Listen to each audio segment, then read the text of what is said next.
दिव्या तुम आ रही हो तो चलो, मुझे लेट हो रहा है। हाँ आ रही हूँ, बस 1 मिनट।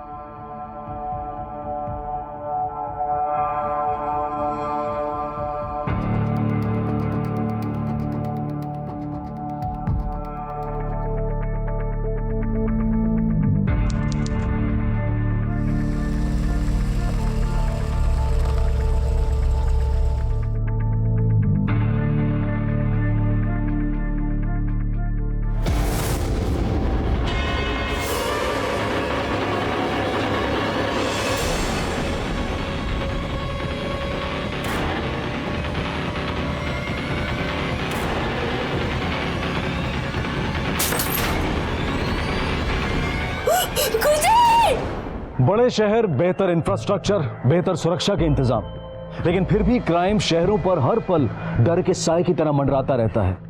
बंद दरवाजों में भी लोग सुरक्षित नहीं हैं। आपकी एक छोटी सी गलती या लापरवाही जिंदगी भर के लिए भारी पड़ सकती है। यहाँ इस केस में एक माँ कुछ देर के लिए अपने ही घर में बंद दरवाजों के पीछे अपनी 6 महीने की बच्ची को अकेले छोड़कर गई और उन्हीं चंद मिनटों में उस बच्ची को अगवा कर लिया गया।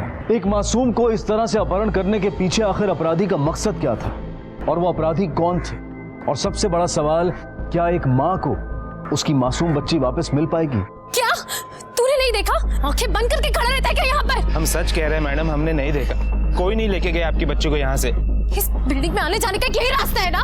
तू भी मेरी बच्ची को लेके गया होगा, वो यहीं से लेके गया होगा। बोल ना, कौन लेके गया मेरी बच्ची को? बोल।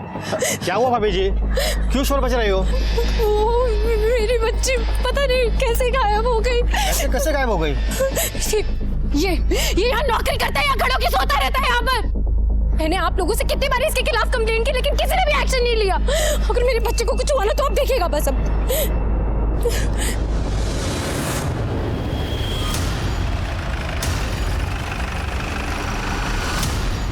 दिव्या दिव्या प्लीज शांत है। दिव्या प्लीज, अरे नहीं दिव्या प्लीज। आपकी बच्ची की कोई फोटो है आपके पास?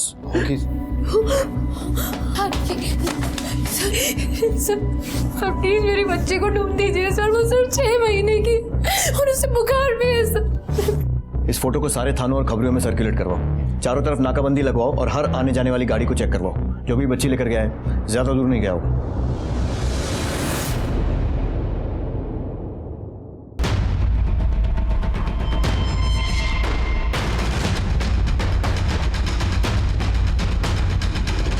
दिव्या अरे पानी पी। अब बताइए कि एग्जैक्टली हुआ क्या? सर वो मेरी बच्ची को बहुत बुखार था सर, और उसकी दवाई भी खत्म हो गई थी तो मैं। सुयश सुनो ना, खुशी का बुखार ही नहीं उतर रहा है और उसकी दवाइयाँ भी खत्म हो गई। तुम पहले जाके दवाई ला के दो प्लीज।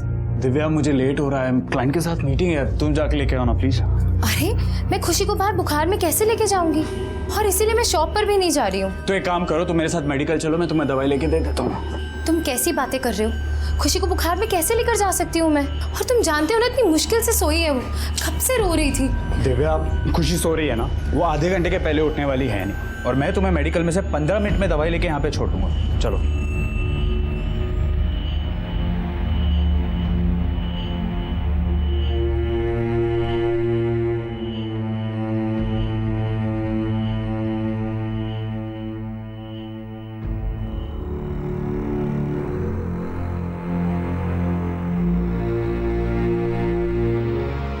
हाँ धर्मेश भाई, हाँ 25 मिनट में पहुंचू छू ना। जल्दी चलो सुयश, खुशी अकेली है। डोंट वरी, 15 मिनट में वापस घर छोड़ दूंगा तुम्हें।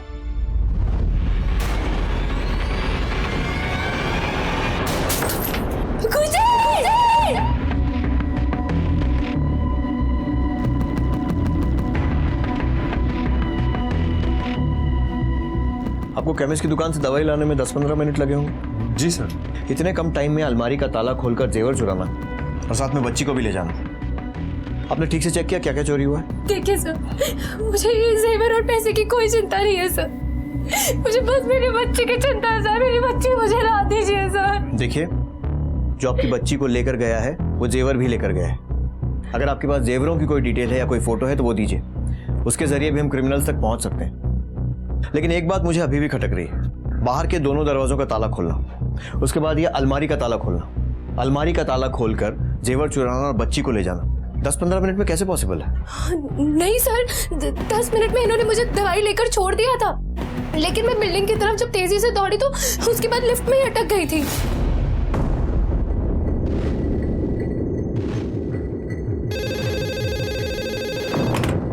हेलो वॉचमैन, ये लिफ्ट कैसे रुक गई? मैडम, हमें नहीं पता। तो पता करो ना, क्या हुआ है? ठीक है मैडम, देखता हूँ।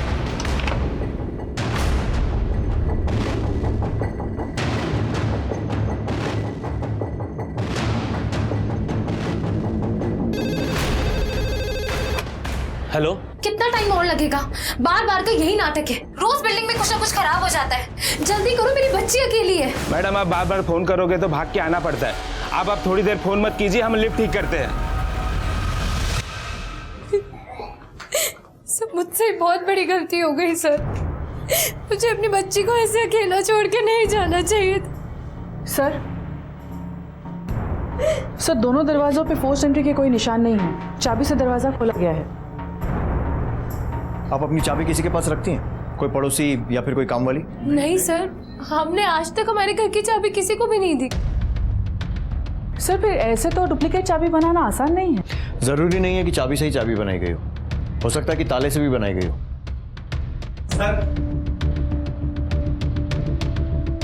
सर ये देखिए, मेटल पाउडर है। मतलब नकली चाबी बनाने का काम हाल फिलहाल में ही हुआ है और जल्दबाजी में कचरा यहाँ फेंक कर भाग गए होंगे, इसलिए मेटल पाउडर साफ भी नहीं हो पाया। सर ऊपर टेरेस है, ये टॉप फ्लोर है। चलो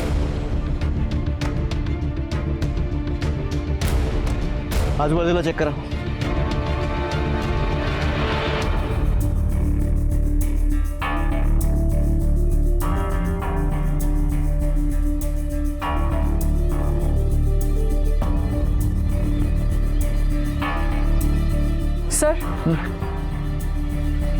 सर काय नाही सापडलं। टेरेस का दरवाजा खुला हुआ है, हो सकता है कि जिसने बच्ची को चुराया हो वो यहाँ आकर छुप गया हो, इसीलिए वॉचमैन किसी को देख नहीं पाए और हमारे आने के पहले मौका देखकर भाग गया हो। सर पिछले 9 महीनों में टॉप फ्लोर के ही फ्लैट्स में ऐसी चोरियां हुई हैं और वो सब इसी एरिया में हुई हैं। सर जहाँ जहाँ चोरियां हुई वहां पर डुप्लीकेट चाबी का इस्तेमाल किया गया और चोरियां भी उस वक्त हुई जब घर पे कोई नहीं था। जब लोग घर पर रिटर्न आते हैं तब पता चलता है कि घर पे चोरी हुई है। लेकिन माने ऐसा पहली बार हुआ है कि सामान के साथ साथ बच्चे को भी चुराया गया।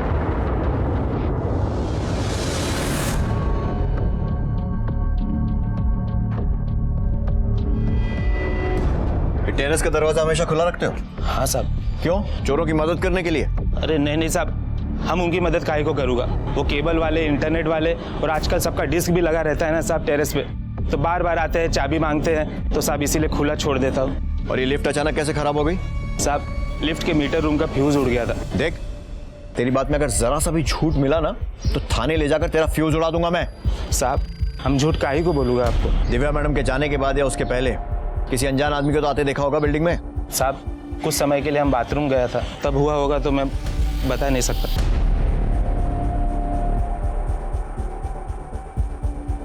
तूने नहीं देखा, लेकिन ये सीसीटीवी कैमरे ने तो रिकॉर्ड किया होगा कि कौन आया कौन गया। टीवी रूम का है? साहब 2 हफ्ते से सीसीटीवी कैमरा खराब है।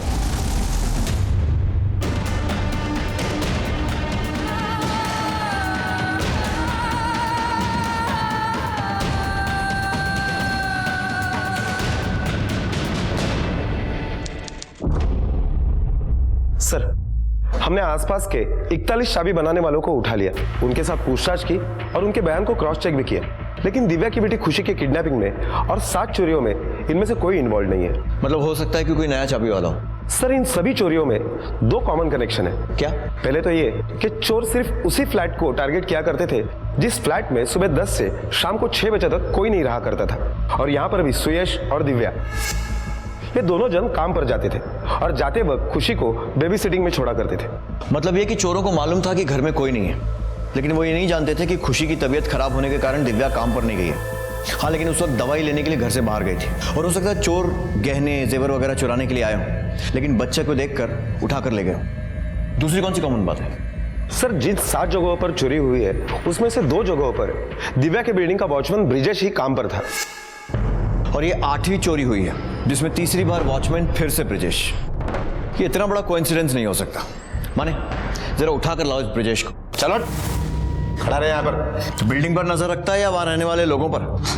हम समझे नहीं साहब। अच्छा, जिन 8 जगहों पर चोरियां हुई उनमें से 3 जगह तू वॉचमैन था और बाकी जगहों पर तेरे जान पहचान वाले लोग। अब समझ में आया? साहब हमने कुछ नहीं किया हो साहब, हम तो ईमानदारी से दाल रोटी खाने वाला आदमी हो साहब। जेल में भी दाल रोटी मिलती है, वहां की खाएगा या सच बताएगा? तीनों जगहों पर तू ही। चक्कर क्या है? साहब कोई भी चक्कर नहीं है साहब, हमारी तो किस्मत ही खराब है। हम जहां जाते वहीं चोरी हो जाती साहब। किस्मत नहीं, तेरा ना दिमाग खराब है, जो कि सही काम में नहीं सिर्फ गलत काम में लगता है। देख, एक बात तो पक्की है कि ये चोरियां किसी अकेले आदमी का काम नहीं है, पूरा का पूरा गैंग है। पहले घर की चाबी बनाई जाती है और सीधे दरवाजे से चाबी बनना आसान काम नहीं है, बहुत टाइम लग जाता है। लेकिन उसके बाद उसी घर में चोरी करना आसान हो जाता है जब वो घर खाली हो। तो अब तू अपना दिमाग खाली करेगा या फिर हम करवाएं? उगलेगा कुछ? बैकवर्ड। सर, टेबल लेकर और डंडा भी लेकर। उल्टा लेटाकर जब तलवों पर फटके पड़ेंगे ना तो सब याद आ जाएगा। हो साहब, लेके आता हूँ। सब रुको ना साहब, सब रुको ना साहब, मार रहा बस साहब। साहब हम सब सच बताते हैं साहब। बोल। साहब हमारे दो साथी है, वो चोरी करते हैं, हम उनकी मदद करता था साहब, लेकिन बच्चा वो लोगों ने चुराया, ये हमें नहीं पता था साहब। उस दिन भी चोरी ही करनी थी। कौन है वो दोनों? किशोर और उसकी बीवी चंदा।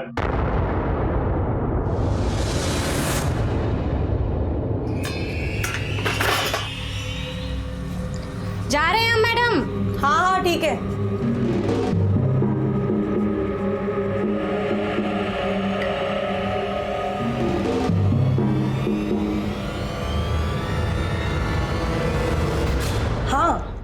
हाँ 2 टिकट करा लो। ठीक है। अच्छा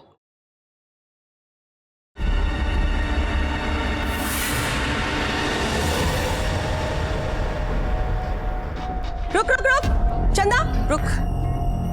मेरा एक आर्टिफिशियल हार था, मिल नहीं रहा है वो। हमको क्या पता मैडम? तुम ही तो आई थी भी काम करने के लिए, उसके बाद नहीं मिल रहा है। थैला दिखा, दिखा तेरा थैला। अरे अरे हाँ दिखा ना। अरे इसमें कुछ नहीं है मैडम। और पता चल जाएगा, रुक जा। अरे छोड़िए, 1 मिनट रुक ना, देख लेते हैं। छोड़िए मेरा थैला। अरे इसमें कुछ नहीं है। ये क्या है? चोरनी कहीं की?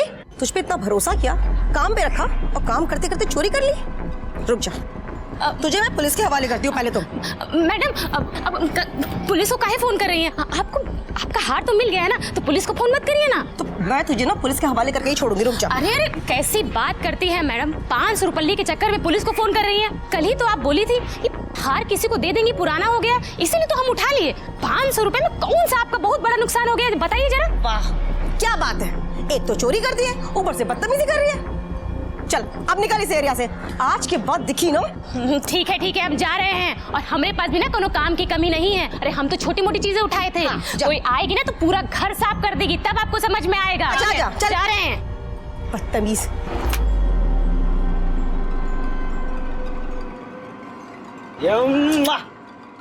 लग गया।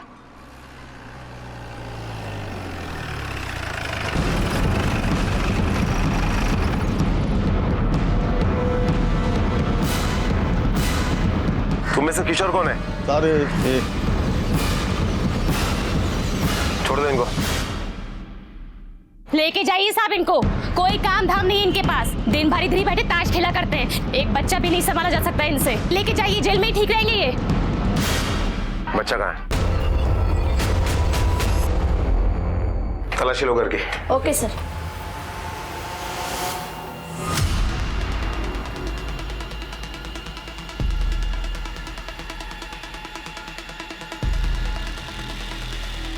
ये बच्चा किसका है? साहब ये हमारा बच्चा है, कोनो चुराया उराया नहीं है। हमें 6 महीने की बच्ची की तलाश है। कहाँ है बच्ची? बोलो। हम नहीं जानते साहब, हम किसी 6 महीने की बच्ची को नहीं जानते। सर ये कुछ गहने मिले। ये गहने कहाँ से आए तुम्हारे पास?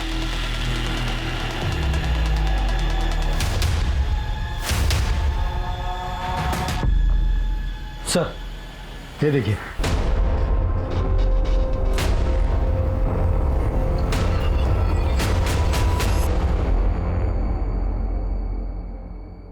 एक्सपर्ट है तू तो। चाबी बनाने का सारा सामान तेरे घर से मिला है। दिव्या जोशी के घर की नकली चाबी भी तूने ही बनाई थी ना, और फिर चोरी करने के साथ साथ उसकी बच्ची को उठाकर ले गया। देख, बहुत छोटी बच्ची है वो, जल्दी बता दे कहाँ है। कोई बच्चा नहीं चुराया है साहब, गरीब आदमी है, घरों में काम करते हैं, छोटी मोटी चीजें उठा लिया करते थे। हाँ, ये बात है कि हम पति के साथ मिलकर छोटी मोटी चोरियां भी कर लेते थे, लेकिन साहब बच्चा नहीं चुराए हैं, सच बोल रहे हैं। अच्छा बोरे मैडम,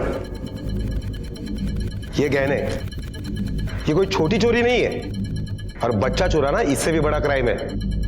अब ये बताओ, 2 दिन पहले तुम्हारे पति के साथ तुम दिव्या जोशी के घर पे गई थी ना? कसम खा के कह रहे नहीं गए हम साहब। चल ठीक है, मान लिया कि तू दिव्या जोशी के घर नहीं गया, लेकिन बाकी 7 जगह तो चोरी की वारदात कबूलता है ना तू? हाँ, तो फिर ये बता कि उन 7 जगहों पर तूने चोरी कैसे की? क्योंकि जिसने भी दिव्या जोशी के घर पे चोरी की है उसने बिल्कुल तेरा तरीका इस्तेमाल किया है। टॉप फ्लोर पर चोरी हुई है और नकली चाबी बनाकर हुई है। साहब हम मानते हैं कि हम भी उसी तरीके से चोरी करते थे। हाँ साहब, वो ब्रजेश है ना साहब, वॉचमैन है, वो हमारा दोस्त है, पार्टनर है हमारा, वही हमें टॉप फ्लोर का खबर देता था कि वहाँ पे रहने वाले लोग जो हैं वो काम धंधे वाले थे। उसके बाद हम सोमवार से शुक्रवार के बीच 11 बजे के बाद हम वहाँ पर जाते थे चोरी करने के लिए।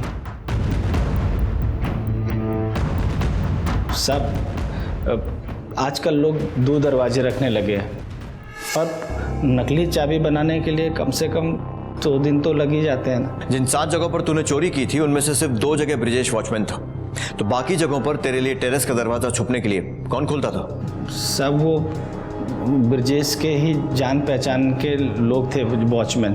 तो किसी न किसी बहाने से वो बिल्डिंग के अंदर चला जाता था और छत का दरवाज़ा खोल देता था।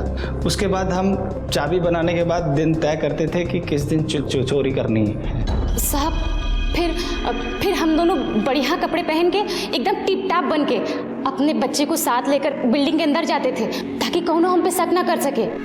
अगर कोई हमको दिक्कत होती थी ना तो ब्रजेश वहाँ आ जाता था हमारी मदद करने के लिए।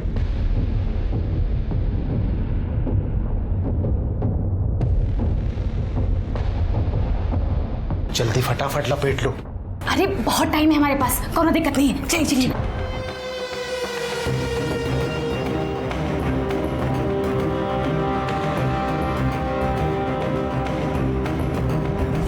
जब तू बाकी 7 जगहों की चोरियां कबूल कर रहा है, तो फिर दिव्या जोशी के घर की चोरी कबूल करने में तुझे क्या प्रॉब्लम है?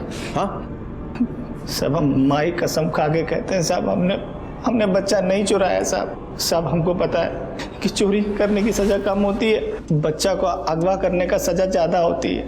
कहीं ऐसा तो नहीं है कि इसी डर से कि बच्चा चोरी करने की सजा बहुत ज्यादा होती है तो दिव्या के घर की चोरी कबूल नहीं कर रहा है?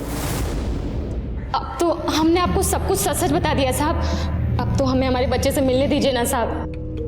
न जाने हमारा बच्चा कैसे हाल में होगा। बिल्कुल ठीक ठाक है वो, कुछ नहीं हुआ है उसे, एनजीओ वाले के पास है, और फिलहाल तुम उससे मिल नहीं सकते। लेकिन साहब मेरा बच्चा साहब अगर तुम दिव्या जोशी के घर पे गई नहीं थी और उसकी बेटी को तुमने किडनैप नहीं किया है, तो फिर वहां का वॉचमैन ब्रिजेश तुम्हारा नाम क्यों ले रहा है? साहब ये 1 नंबर का झूठा और मक्कार इंसान है। पिछली बार अपना हिस्सा लेने के लिए साहब ये हमसे बहुत झगड़ा था, और जब हमने इसको हिस्सा नहीं दिया ना, उसी का बदला निकाल रहा है ये, जानबूझ के हमको फंसा रहा है साहब ये। साहब फंस तो हम गए हो साहब, ये दोनों के साथ चोरी के केस में। साहब हम सच कह रहे साहब, उस दिन ये दोनों ही दिव्या मैडम के घर पे गए थे चोरी करने। अब ये गए थे तो साहब बच्चा भी इन्होंने चुराया होगा साहब। तू साले झूठ क्यों बोल रहा है, मार के काट दूंगी समझे। सच सच बता, सच सच बता, तेरी वजह से हमारा बच्चा ही हमसे दूर है। साहब ये झूठ बोल रहा है, झूठ बोल रहा है साहब। हमारा यकीन कीजिए साहब, ये झूठ बोल रहा है। साहब मैं सच बोल रहा हूँ साहब।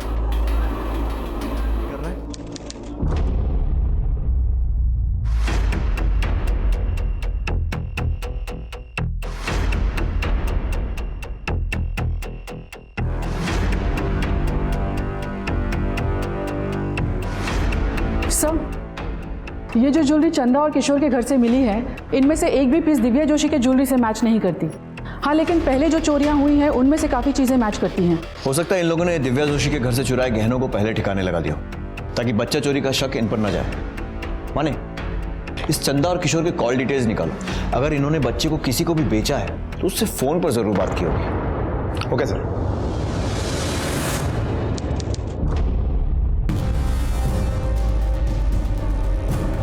Sir, call records.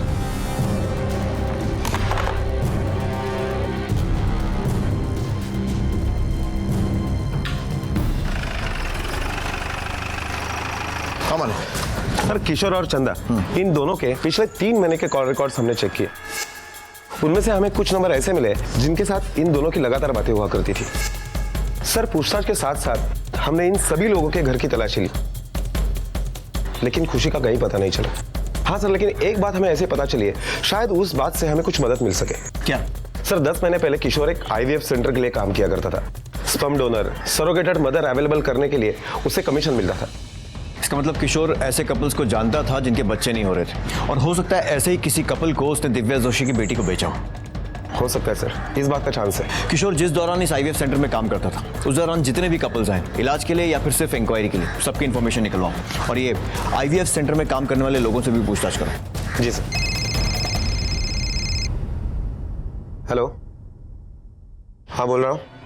देखिए, हम हमारी तरफ से पूरी कोशिश कर रहे हैं, और क्या सिर्फ आप इसीलिए उस बच्ची को ढूंढना चाहते हैं?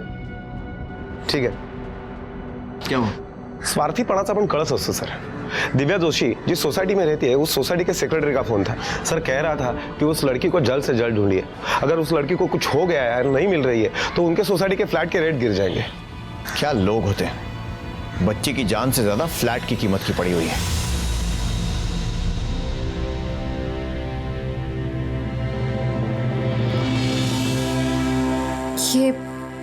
ये मेरी बच्ची है खुशी, 6 महीने की है। छोटे में बच्चे सब एक जैसे ही दिखते हैं, लेकिन इसके गाल पर एक बर्थ मार्क है। क्या हुआ?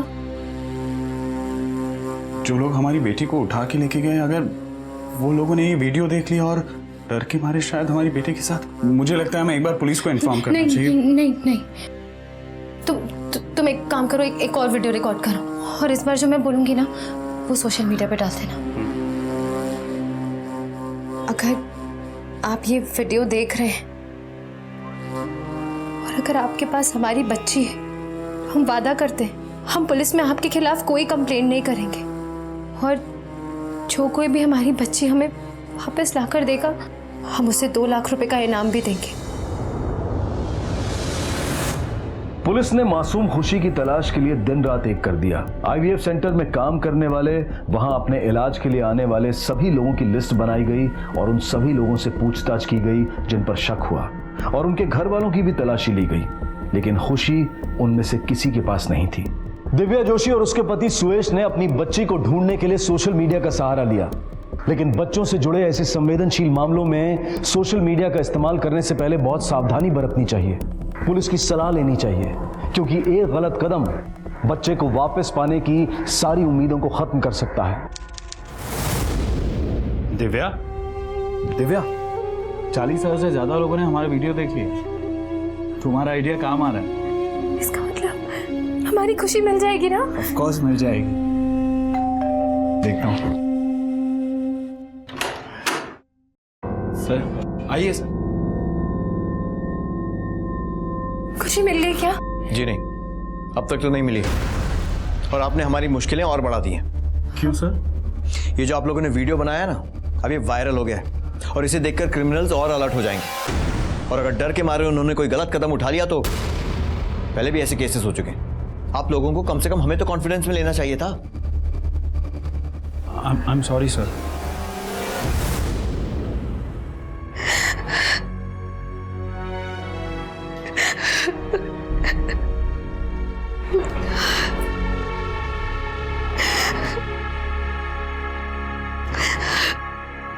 अरे अभी तक बैठी रो रही, अभी रोना बंद कर और जा खाना बना, भूख लगी। अरे कैसे आदमी हो, तुमको जरा सा भी दुख नहीं है ना?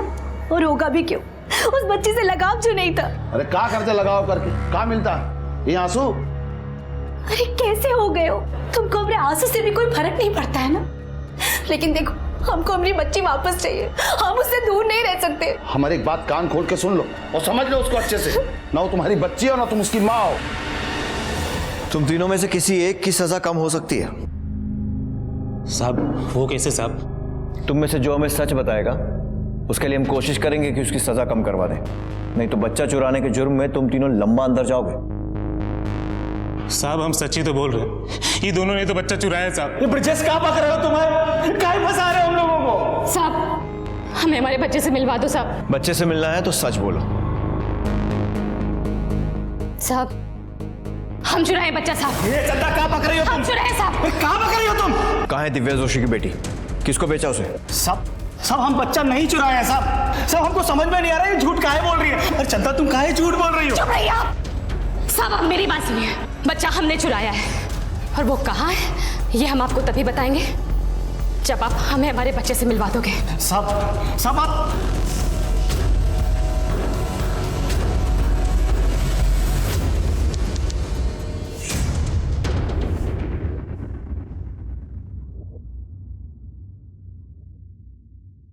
अगर आप ये वीडियो देख रहे हैं और अगर आपके पास हमारी बच्ची है, तो हम वादा करते हैं हम पुलिस में आपके खिलाफ कोई कंप्लेंट नहीं करेंगे। भगवान, ये क्या नया झमेला मेरे पीछे पड़ गया।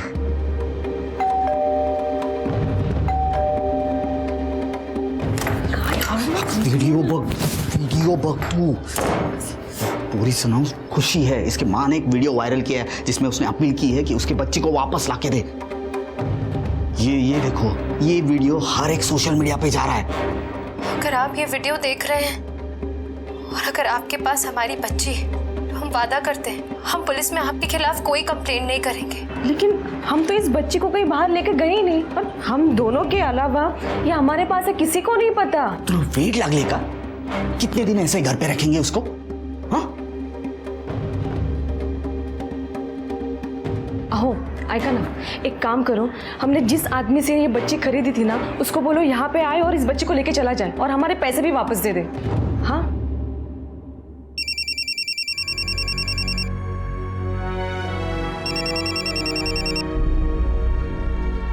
हेलो। हाँ हेलो मैडम, मैं विमला बोल रही हूँ। देखिए मैडम, आप मुझे नहीं जानती, लेकिन मैंने आपके बच्ची वाला वीडियो देखा है।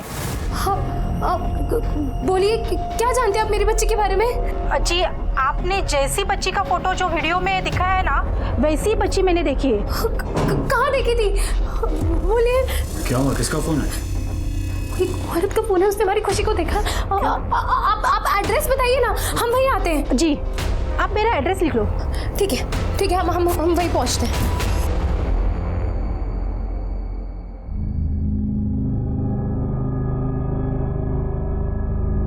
बाबू, मेरा बच्चा, मेरा बाबू, कैसा है रे तू? खाना पीना खाया ना तूने ठीक से? बाबू, तेरी माँ तुझे बहुत याद कर रही थी बेटा। मेरा बाबू, मेरा बच्चा, बाबू। चल अब बता, तू तो अपने बच्चे के साथ मिल चुकी, लेकिन अभी भी एक बच्ची ऐसी है जो अपने माँ से दूर है। बता, कहाँ है खुशी? किसे बेचा उसे? साहब, हम किसी बच्चे को नहीं बेचे हैं साहब, और ना ही हम किसी को चुराए हैं साहब। साहब हम सच कह रहे हैं, हम वहाँ कभी गए नहीं थे साहब। लेकिन अभी तो तुमने कहा था कि तुमने उस बच्ची को चुराया और बेच दिया, और अब ये कह रही हो? साहब, हम आपसे झूठ बोले थे ताकि आप हमें हमारे बच्चे से मिलने दें। पहले झूठ बोला था या आप झूठ बोल रही हो? हाँ, देखो, जैसे तुम अपने बच्चे के लिए तड़प रही थी, वो औरत भी अपनी बच्ची के लिए तड़प रही है। उसके बारे में थोड़ा सोचा है कभी? साहब, हम सच बोल रहे हैं साहब, हम झूठ नहीं बोल रहे। हमारा यकीन कीजिए साहब, हमने किसी को नहीं चुराया है, किसी को नहीं बेचा है साहब। साहब हमें जाने दीजिए साहब, हमें जाने दीजिए।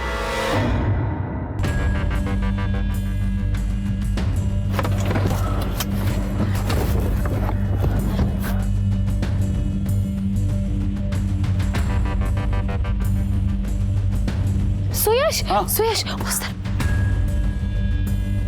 मैंने ही फोन किया था आपको। आपने कहा था ना कि आपने हमारी बच्ची को देखा है। बताइए ना, हमारी बच्ची कहाँ है? पहले मुझे कुछ पैसे दीजिए, फिर मैं बताऊंगी। अरे लेकिन देखिए, आप हमारे साथ चलिए, उसके बाद आप जितने पैसे कहेंगे ना उतने पैसे दे देंगे आप। नहीं, मैं नहीं आ सकती वहाँ। क्यों? ये सब सवाल करने का टाइम नहीं है अभी। आप मुझे पहले 50,000 रुपया दीजिए, फिर मैं आपको उनका नहीं, लेकिन अब तुम दो नहीं पैसे, पैसे दो इन्हें, दो ना, मैं कह रही हूँ पैसे दो।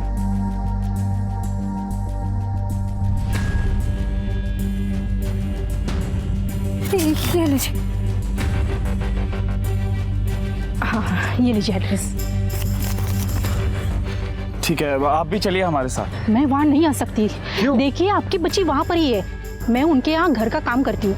अगर उनको पता चल गया तो वो मुझे काम से निकाल देंगे। अरे लेकिन आप, मैं यहीं पर हूँ, आपकी बच्ची मिलने के बाद बाकी का पैसा इधर लाके दो। अरे लेकिन ऐसे चलो, तुम चलो यहाँ से।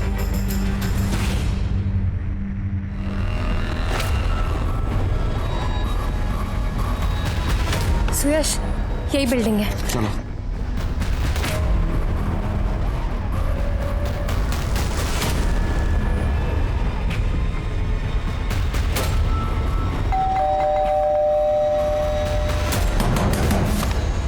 रुको, मैं देखता हूँ।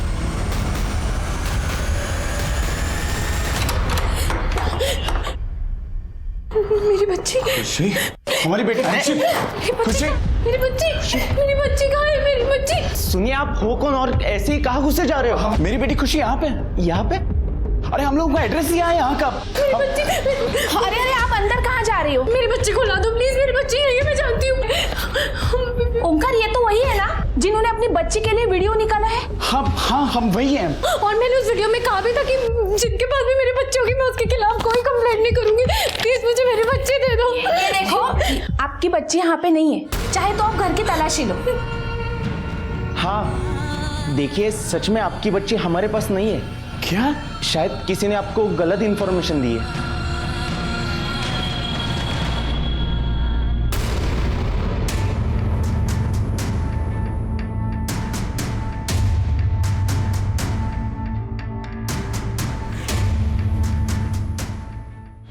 इस बच्ची को लो और हमारा पैसा वापस कर दो। अभी पैसा नहीं है हमारे पास, यही तो कहने आए थे आपसे। जब तक पैसे का इंतजाम नहीं होता तब तक बच्ची को अपने पास रखिए। इसका क्या मतलब है? पैसे नहीं है? अरे अब नहीं है मतलब नहीं है। अब देखो साहब, ऐसे केस में ना बच्चा बेच के वापस नहीं लिया जाता, समझे आप? ये रखो अपने पास। जगत भाई, हम संभाल नहीं पा रहे हैं इस बच्ची को, आप लेके जाओ। और वो पैसा? पैसे बाद में दे देना। हमारे हाथों से दोनों चीजें भी चली गई, बच्ची भी और पैसे भी। आता तो काय आपल्याला पैसे नाही देणार आहे? नाही दिलेत ना तरी चालतील। इस बच्ची के चक्कर में लंबे अंदर चले जाते, समझे तू?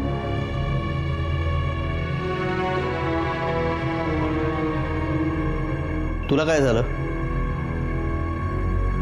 4 दिवस होती थी मुलगी आपल्यासोबत, अब वो चली गई है तो कुछ अच्छा नहीं लग रहा। सोचो, बेचारी उसकी सगी माँ पर क्या गुजर रही होगी। आओ, ऐका ना, क्यों ना हम ये सब बातें पुलिस को बता दें, ताकि वो बच्ची अपनी माँ के पास तो पहुंच जाएगी। तुला काय वेड लागले? पुलिस पूछेगी ये बच्ची आपके पास कहां से आई तो क्या बताएंगे? हमने बच्ची को खरीदा था।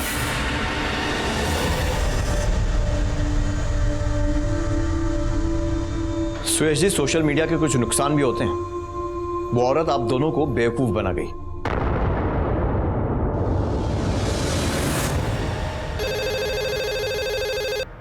दोघांची नावं लिहूया।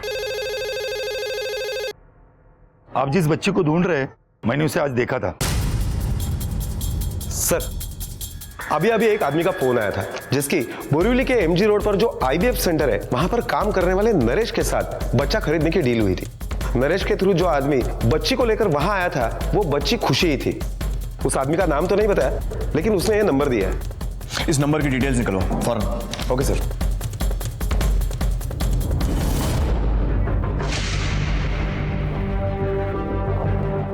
बच्ची कहाँ है? अब वो लोग बच्ची देने से मना कर दिए हैं। आप उनसे बोल देना कि बच्ची हमें वापस चाहिए। बहुत समझाए पर वो तैयार ही नहीं हो रहे। सच? हाँ।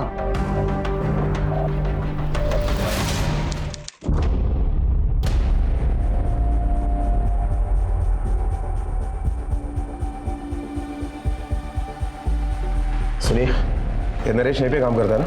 हाँ सर। कहाँ है वो? बुलाओ उसे। हो रहा सब। नरेश,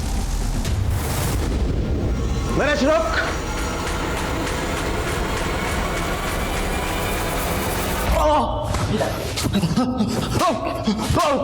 कहाँ है वो लड़की? कहाँ है वो बच्ची? मैं सच बोल रहा हूँ, मेरे को नहीं मालूम साहब। नहीं मालूम? नहीं मालूम, नहीं मालूम? ऐसे नहीं बोलेगा तू। हाँ? डंडा ला, ला डंडा। साहब मैं सच बोल रहा हूँ साहब। वो जगत लेके आया था वो बच्ची को। कहाँ रहता है ये जगत? मेरे को नहीं मालूम साहब वो जगत कहाँ रहता है। सर, उस आदमी ने जो दूसरा नंबर हमें दिया था, वो नंबर नरेश के अलावा चंदा, किशोर और ब्रिजेश, इन तीनों के कांटेक्ट में था। तुम तीनों में से जगत को कौन जानता है? साहब, जगत तो ब्रिजेश का जीजा है। हाँ साहब, तो ब्रिजेश ने तकरीबन 2 महीना पहले उसे हमारे पास भेजा था चाबी बनाना सीखने के लिए। अरे ये क्या बोल रहे हो तुम? हम सही बोल रहे हैं साहब, ये दोनों मिलके फिर से हमको फंसाने की नहीं कोशिश कर साहब, हम नहीं फंसा रहे। तुम काहे झूठ मत बोलो? देखो तुमने भेजा था हमारे साहब, पास। हम ऐसे किसी आदमी को नहीं जानते।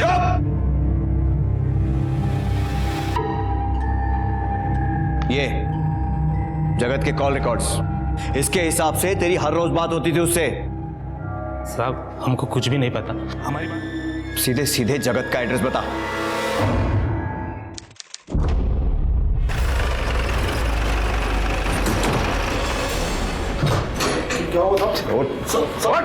अरे हुआ क्या है?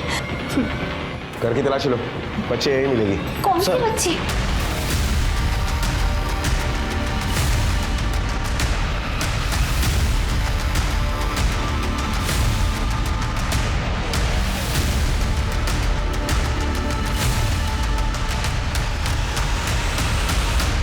सर, बच्ची यहाँ नहीं है। सर, बच्ची तो नहीं मिली, लेकिन ये कुछ गहने मिले।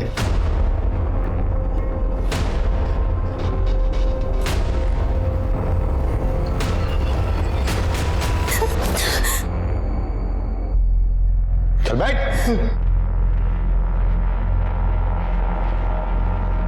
तेरे साले ने हमें सब कुछ सच सच बता दिया। अब तू भी अपना गुनाह कबूल कर ले, नहीं तो तुम दोनों जीजा सालों की ऐसी हालत करूंगा ना। बोलो।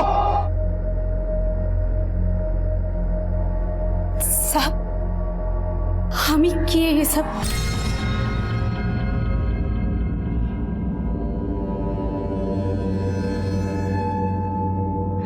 हाँ साहब, हमें चुराए थे बच्चा। साहब, वो हम अस्पताल में काम करते थे साहब, हमारी नौकरी छूट गई तो फिर हमने चोरी करना शुरू कर दी। ब्रिजेशवा ही हमको आइडिया दिया था और हमको किशोर के पास भेजा था वो नकली चाबी कैसे बनाते हैं वो सीखने के लिए। साहब, हम दोनों ही गए थे चोरी करने।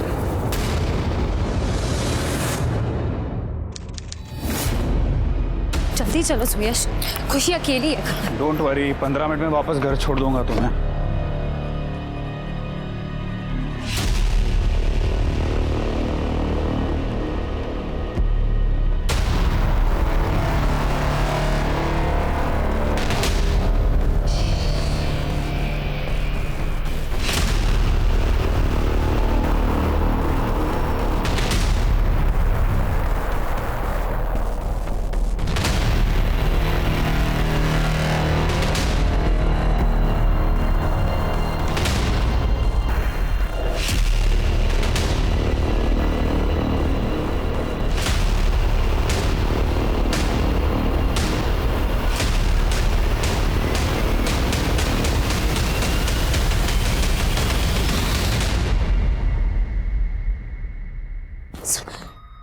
बच्ची देखो कितनी प्यारी है, अपने को बच्चा भी नहीं। अगर इसे साथ में लेके जाए तो? नहीं, जो काम करना है वो कर पहले। चल।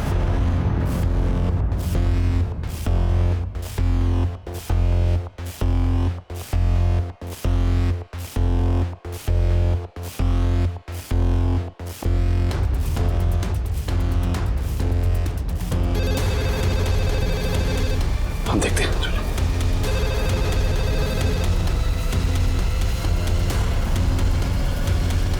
जल्दी अपना काम करके निकलो, मलकिन वापस आ गई है। हम उसको लिफ्ट में अटका रहा हूँ। अच्छा ठीक है। हम अस्पताल में वार्ड बॉय का काम करते थे। नरेश से हमारी जान पहचान थी। वो एक IVF सेंटर में काम करता था। बहुत बार हमसे बोला कि कोई बच्चा है तो हमको बताना, हमारे पास ग्राहक है। हम उसकी मदद से वो मनोज कुलकर्णी को वो बच्ची बेच दिए। तो बच्ची उसके पास है अभी? नहीं साहब, बच्ची उसके पास नहीं है। वो बच्ची हमको वापस दे दिए। तो फिर हम वो प्रकाश जी को देने के लिए गए, पर उन्होंने लेने से मना कर दिया। तो बच्ची अभी है कहाँ? बताना, कहाँ है बच्ची? कहाँ है? साहब हम बहुत डर गए थे साहब, तो हम बच्ची को लिंक रोड पे कचरा पेटी हम उसमें छोड़ दिए ले जाके।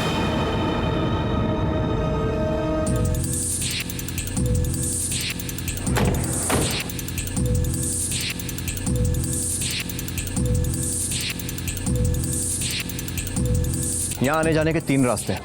आसपास की दुकान, ATM और जहाँ जहाँ पर CCTV लगा हुआ है सबकी फुटेज निकालो। उसी से पता चलेगा कि जगत सही बोल रहा है या नहीं कि वो बच्ची को यहाँ छोड़कर गया था। खुशी की तलाश में पुलिस ने आसपास के सभी CCTV कैमरास की फुटेज चेक की। CCTV विजुअल्स में जगत एक कपड़े में लपेटकर बच्ची को ले जाता हुआ दिखाई दे रहा था और फिर दूसरे फुटेज में वो खाली हाथ दिख रहा था। जगत बच्ची को सड़क के पास छोड़ने की बात पर कायम था।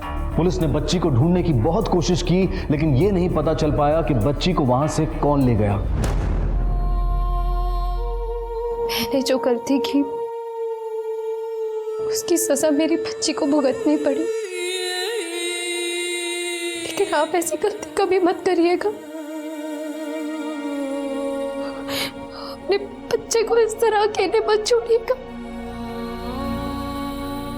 आंकड़े बताते हैं कि भारत में लगभग हर 8 मिनट में एक बच्चा गायब होता है और उनमें से ज्यादातर बच्चे आंकड़ों की इसी मिसिंग लिस्ट में बने रह जाते हैं, कभी अपने परिवार के साथ वापस नहीं मिल पाते। आज हॉस्पिटल से, बस स्टैंड से, रेलवे स्टेशन से और यहां तक कि घरों से भी नवजात बच्चे चुराए जाते हैं, क्योंकि कुछ लोग ऐसे बच्चों को खरीद कर माता पिता बनने की खुशी पाना चाहते हैं। लेकिन याद रखें कि आपकी ये खरीदी हुई खुशी उस बच्चे के सगे माता पिता की जिंदगी को हमेशा के लिए दुख से भर देती है और इस तरह आप उस बच्चे के भी गुनहगार बन जाते हैं। लेकिन आज का ये केस सोनीपत के एक ऐसे केस से जुड़ा है जो शुरू बहुत नाटकीय अंदाज में हुआ और देखते ही देखते कई चौंका देने वाले रहस्य खड़े करने लगा।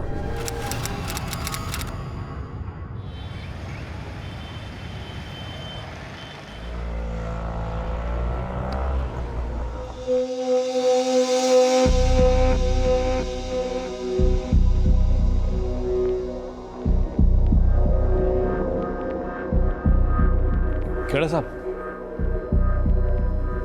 कैलाश बसरा जी, अब फिर आ गए? अब क्या बात हो गई? खेड़ा साहब, वो कल्याणपुर मार्केट से हमारी गाड़ी चोरी हो गई और हमें लगता है ये उसी आदमी का काम है जो कई दिनों से हमारा पीछा कर रहा है। खेड़ा साहब प्लीज हमारी मदद कीजिए, मैं जो कह रहा हूं बिल्कुल सच कह रहा हूं।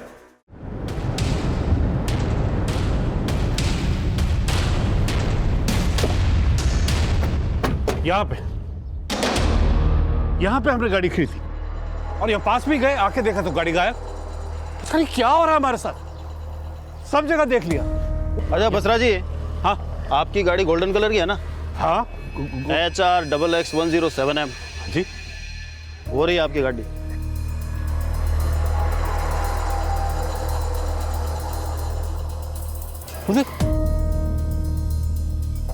यही गाड़ी है ना आपकी?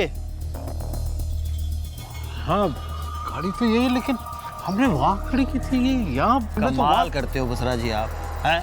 उम्र के साथ साथ जो है आपकी बैम करने की आदत भी बढ़ गई है। गाड़ी यहाँ खड़ी कर रखी है, ढूंढवा रहे हो उसको आप। रोज नई कहानियां बनाते हो आप लोग। अगर आइंदा हमारा वक्त बर्बाद किया ना आपने तो मैं लीगल एक्शन लूंगा आप लोगों के खिलाफ। चलो भाई।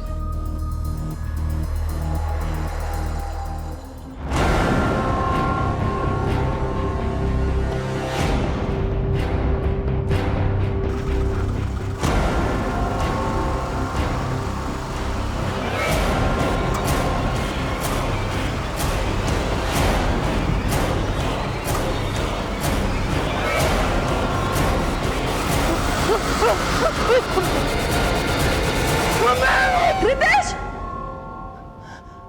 क्या हुआ?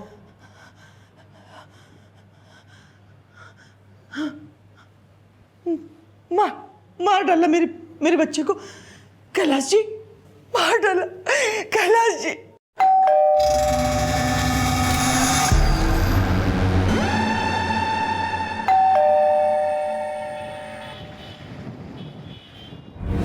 हाँ कैलाश जी, तो बोलिए क्यों मिलना चाहते थे आप मुझसे? मेरे बेटे रितेश का मर्डर हुआ है।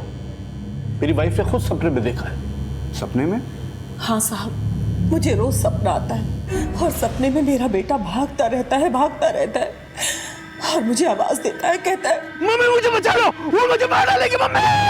साहब, मेरे बेटे रितेश को उसकी पत्नी मानसी नहीं मारा है साहब। एसपी साहब, हम उसे फांसी पे चढ़वाना चाहते हैं। कैलाश जी, आपकी बीवी के सपने और आपके लगने से कोई आरोपी साबित नहीं हो जाते। लेकिन सच यही है साहब कि मानसी एक बहुत ही चालाक औरत है। 12 जून की सुबह उसने फोन किया।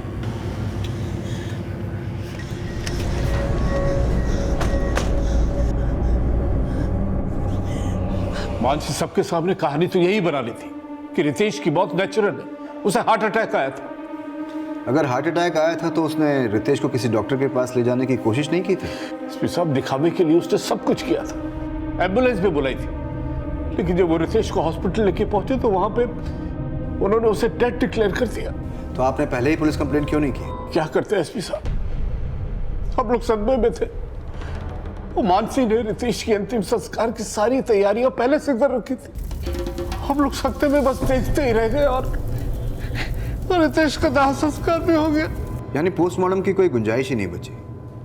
तो कैसे साबित होगा कि मर्डर हुआ था या हार्ट अटैक आया था? कोई सबूत है आपके पास कि मानसी ने ही रितेश का मर्डर किया था? हाँ सर, उसे रितेश की मौत का कोई दुख ही नहीं। उसके मरने के बाद वो बिल्कुल नॉर्मल हो गई। और रितेश का मर्डर करके मानसी का मकसद उसका बिजनेस और उसकी प्रॉपर्टी पे कब्जा करना था। अब वो रितेश की कंपनी बसरा टाइल्स एंड मार्बल्स की डायरेक्टर भी बन गई है। और हाँ सर, उसका रितेश की मौत के पहले से अफेयर भी चल रहा था। अफेयर? हाँ सर, मानसी एक कैरेक्टरलेस औरत है। उसकी हरकतों के बारे में मेरे बेटे ने खुद अपनी मौत से 6 महीने पहले हमें बताया था। बता तो सही, चोट कैसे लगी? उस औरत ने मुझे इतना बड़ा धोखा दिया है जिसे बताने में मुझे शर्म महसूस हो रही है। धोखा दिया? साफ साफ बोलना, क्या बात है, हुआ क्या है? पापा, उसका अफेयर चल रहा है। सानिया और मोंटी की खातिर मैं उसे सुधरने का मौका दे रहा हूं, लेकिन वो है कि जब अफेयर नहीं है तो मिलने क्यों जाती उससे? मैं कुछ भी करूं, तुमको उससे क्या? देखो अभी तुम्हारा बहुत हो गया। हाँ, इधर बात करो मुझसे, जवाब दो। दोबारा मेरे अफेयर की बात की ना तो मैं सुसाइड कर लूंगी। और हाँ, मरूंगी नहीं, होश में आते बोलूंगी कि तुम्हारी वजह से मैंने सुसाइड किया, तुमने मुझे मजबूर किया था। आप इतना कुछ जानते थे, फिर भी आपने रितेश की मौत के बाद कोई एक्शन नहीं लिया। यही तो गलती की सर। उस औरत के नाटक ने हमें ये सोचने पे मजबूर कर दिया कि रितेश का शक उसकी गलतफहमी है, लेकिन हम लोग गलत थे। रितेश का शक एकदम सही था और हमने उस औरत से इनडायरेक्टली पूछने की कोशिश भी की। बहू जी पापा। मुझे तुमसे एक बात पूछनी थी। हाँ जी, पूछिए। बेटा, ये रितेश को अचानक हार्ट अटैक आया। एक्चुअली वो कुछ मेडिसिन लेते थे। कैसी मेडिसिन? शायद हार्ट प्रॉब्लम से रिलेटेड मेडिसिन लेते थे। हम लोग सोनीपत के हर क्लिनिक में गए, लेकिन कहीं से पता नहीं चला कि रितेश किसी डॉक्टर से कंसल्ट कर रहा है। और 2 महीने पहले हम लोग सोनीपत पुलिस स्टेशन में भी गए। वहां पे इंस्पेक्टर खेड़ा को हमने सब कुछ बताया, लेकिन वो बोले कि देखिए, आपके लड़के का अंतिम संस्कार हो चुका है, इसलिए अब हम कुछ नहीं कर सकते। लेकिन हमने हार नहीं मानी एसपी साहब। मानसी के खिलाफ सबूत और गवाह इकट्ठे करने के लिए हम सोनीपत के हर मेडिकल स्टोर में गए, ये पता लगाने कि रितेश उनसे हार्ट की बीमारी की कोई दवाई लेता था क्या। तभी हमें लगा कि कोई हमारा पीछा कर रहा है।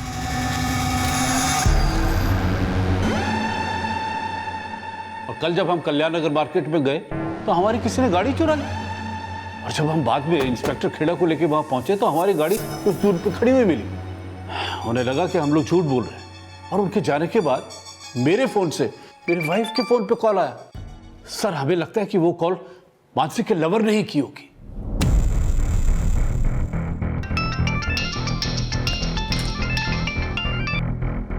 हेलो, मानसी बसरा बोल रही हैं? हाँ जी, बोल रही हूँ। आप कौन? एसपी धर्म यादव, आपसे मिलना है।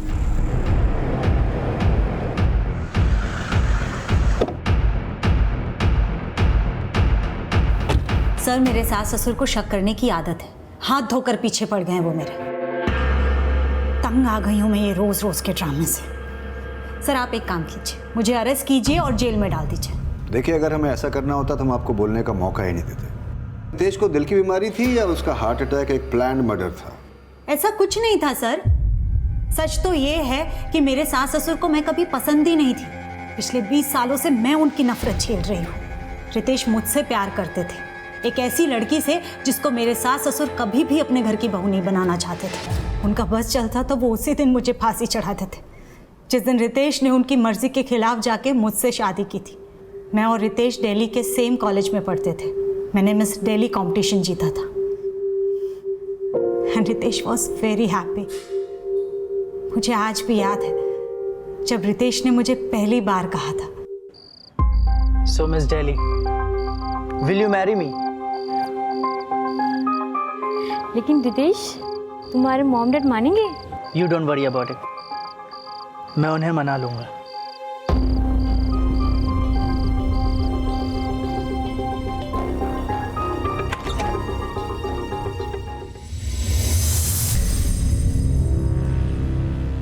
बेटे की जिद के आगे वो झुक तो गए, लेकिन कभी वो मुझे दिल से अपना ही नहीं पाए। मेरी कास्ट अलग थी, मेरा ब्यूटी क्वीन होना उन्हें बिल्कुल पसंद नहीं था।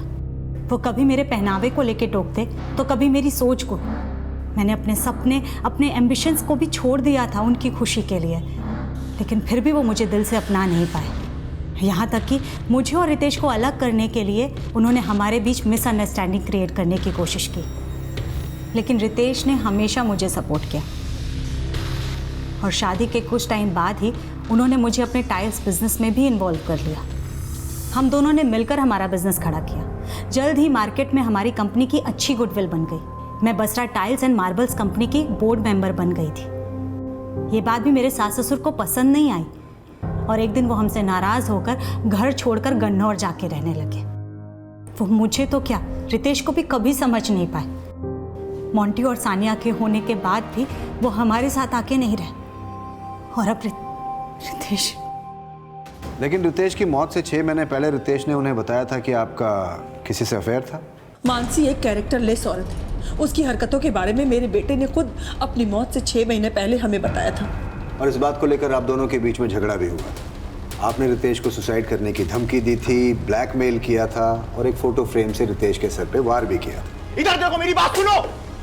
ये सब और सर ऐसा कुछ नहीं हुआ था, मेरा कोई अफेयर नहीं है। सर हमारी बिजनेस को लेकर के एक मामूली सी आर्ग्यूमेंट हुई थी और उसी में रितेश को चोट लग गई थी। रितेश मुझसे बात तो करो, अगर डील मैंने कर ली तो प्रॉब्लम क्या हो गई? डील कर ली, मुझसे पूछा भी नहीं, मुझे बताया भी नहीं। अरे बाबा मैंने तुम्हें कॉल किया था लेकिन तुम्हारा नंबर स्विच ऑफ आ रहा था। स्विच ऑफ आ रहा था तो तुम दोबारा कॉल कर सकती थी। अरे मैंने तुम्हें सर, मेरे सास ससुर ये सब मनगढ़ंत कहानी बनाकर, बात का बतंगड़ बनाकर आपको बता रहे हैं। और आपके सास ससुर बोल रहे हैं कि आपको रितेश की मौत का जरा भी दुख नहीं है। रितेश की मौत के बाद उसका जमीन, जायदाद, बिजनेस सब आपने हथिया लिया और आप उसके बिजनेस को बहुत खुशी खुशी संभाल रही है। सर मेरा दुख मैं जानती हूँ। मेरे बच्चों के फ्यूचर के लिए अपना दुख भूलकर मैं काम में बिजी हो गई हूँ। इसका मतलब ये नहीं है कि मुझे रितेश की मौत से फर्क नहीं पड़ा है। पर रितेश के पेरेंट्स का कहना है कि आपने 12 जून की सुबह रितेश का मर्डर किया था। सर 12 जून की सुबह तो मैं सो रही थी और अचानक से लैंप गिरने की आवाज से मैं उठी। रितेश? सर रितेश को हार्ट अटैक ही आया था। हार्ट अटैक आया था या हार्ट अटैक दिया गया था? दिया गया था मतलब? सच क्या है शायद आप अच्छी तरह जानती हैं और अब ये सच आपके सास ससुर भी अच्छी तरह जान चुके हैं। सर हमें लगता है कि वो कॉल मानसी के लवर ने ही की होगी और उसके साथ मिलकर ही उसने हमारे बेटे को मारा होगा। और ये राज हमें कल रात ही पता चल गया। कल रात? ऐसा क्या पता चल गया आपको? सर कल रात एक मेडिकल स्टोर का मालिक मनोज हमसे हमारे घर मिलने आया था। उस मेडिकल स्टोर वाले ने उन्हें बताया कि आप किसी आदमी के साथ उसके मेडिकल स्टोर पर गई थी वो स्टेरॉइड लेने के लिए, जिसके ओवरडोज से किसी को भी हार्ट अटैक आ सकता है। नहीं सर, ये सब झूठ है। मेरे सास ससुर मुझे फंसाने के हथकंडे अपना रहे हैं और उन्होंने ही उस मेडिकल स्टोर वाले को झूठ बोलने के पैसे दिए होंगे। वो मुझे जेल भेजकर रितेश की प्रॉपर्टी और बिजनेस पर कब्जा करना चाहते हैं और उन्होंने अपनी नीयत मुझे पहले ही दिखा दी थी। मानसी? जी पापा। बेटा रितेश ने अपना बिजनेस शुरू करने के लिए मुझसे 50 लाख रुपए उधार लिया था। अब वो तो रहा नहीं, सोच रहा हूँ बिजनेस मैं टेक ओवर कर लूँ। जब मोटी 18 साल लेकिन पापा, उन्होंने तो कभी मुझसे ऐसा नहीं कहा कि उन्होंने आपसे कुछ पैसे लिए हैं। तो मैं क्या झूठ बोल रहा हूँ? नहीं पापा, मेरा कहने का वो मतलब नहीं था। मैं बिजनेस संभाल रही हूँ और आपको इनके बिजनेस की कोई तुम क्या संभाल रही हो मुझे अच्छी तरह पता है। तुम अपने बच्चों को संभालो, बिजनेस मैं देखूंगा।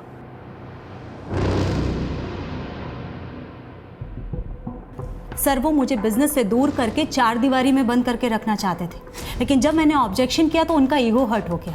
वो ये सब बेबुनियादी आरोप लगा रहे हैं मुझ पर। सर, रितेश की मौत के बाद मैंने ही उन्हें रिक्वेस्ट किया था कि वो हमारे साथ रहे।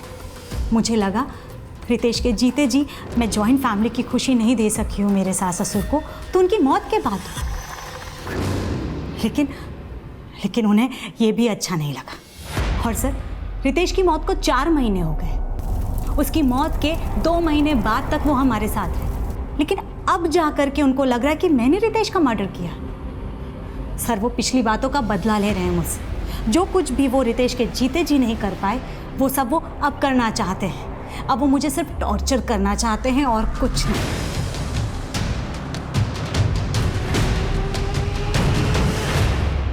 बहुत चालाक औरत है, कहीं ऐसा ना हो कि हमारे खिलाफ पुलिस को भड़का दे। कुछ नहीं कर सकती वो।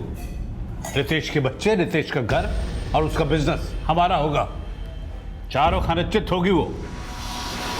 रितेश की मौत हुए कई महीने बीत चुके थे, बॉडी का अंतिम संस्कार हो चुका था और पोस्टमार्टम की कोई गुंजाइश नहीं थी। उनका कहना था कि रितेश की मौत को हार्ट अटैक बताने वाली उसकी बीवी मानसी बसरा ने ही रितेश की हत्या की थी। वो ये सफाई दे रहे थे कि उन्हें पहले मानसी पर शक नहीं हुआ था, लेकिन अब उनका शक गहरा हो गया था। लेकिन क्या उनके दावे में कोई सच्चाई थी? उनकी लगातार मांग को देखते हुए सोनीपत पुलिस के एसपी धर्म यादव उनके शक को एक मौका देना चाहते थे और महीनों पहले गुजर चुके रितेश बत्रा की नेचुरल डेथ के मर्डर होने की संभावना को पुख्ता करने के लिए एक स्पेशल इन्वेस्टिगेशन टीम का गठन किया गया और उसकी अगुवाई सौंपी गई क्राइम ब्रांच के इंस्पेक्टर कुलदीप हुडा को।